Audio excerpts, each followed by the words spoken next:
All right, speaking of the Danaher situation, I used to train in New York when they were located there. And I remember it was a particularly long week of training. It was a Friday. I was like semi-conscious at 7 a.m. in the morning or 8 a.m.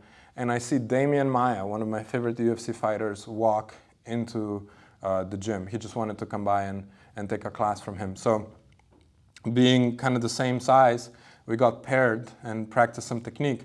And then we did the positional sparring rounds together from mount. And he hit me with an escape several times that was kind of like magical. It was just like extremely effective. I've never seen it before. It definitely wasn't one of these 3 escapes, which I've all seen before.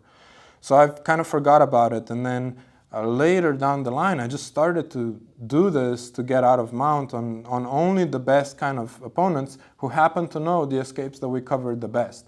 And it started to work extremely well, and then I started to notice it pop up in various matches and so on. And I do think that this is the one mount escape that has the most development in front of it, and it's also extremely effective. It's called, I just call it the Demian Maia frame escape.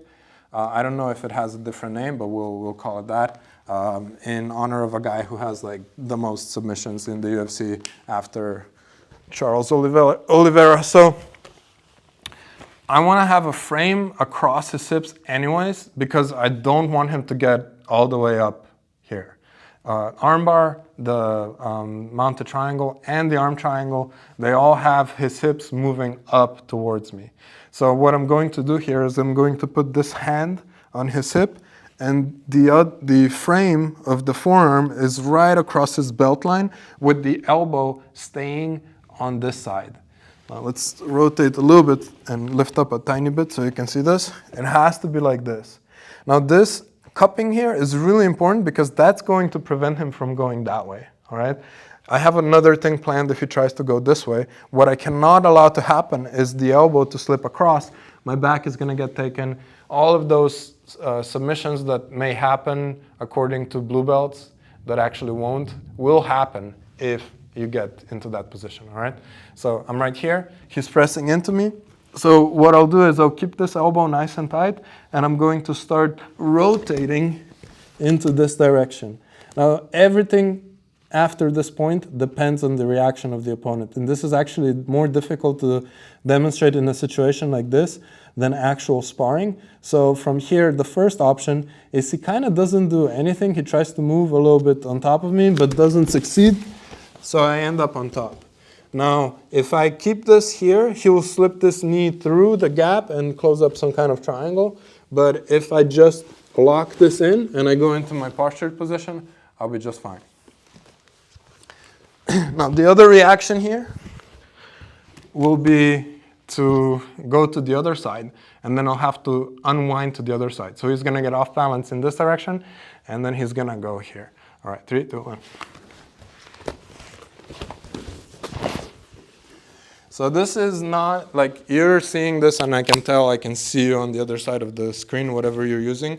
You don't believe that this will work. So Austin here, he's a really good black belt. We're going to just do sparring here, where I'm going to try to escape his mount this way. And if it doesn't go my way, we'll just edit it out and never show the footage. But if I escape, it's going to be eternal proof how well this works, all right? So.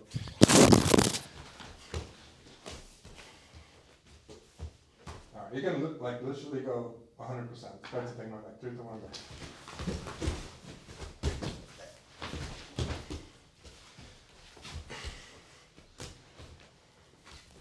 3 to 1 back.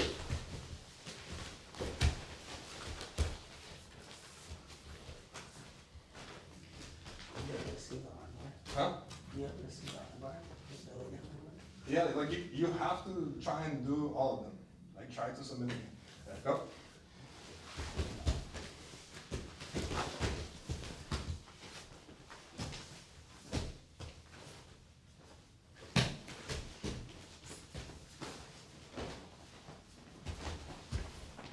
All right, you got that.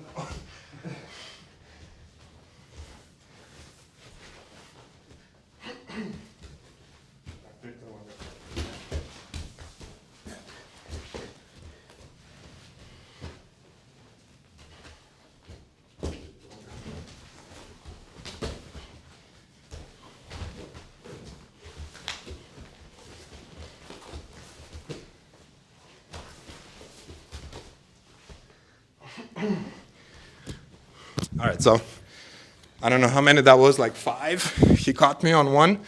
I was being a little bit arrogant because it was so successful, but it does illustrate the point. I mean, getting submitted 1 time out of 5 being mounted, that's pretty good. So yeah, that's a little demo of this escape. We're going to be going further with it.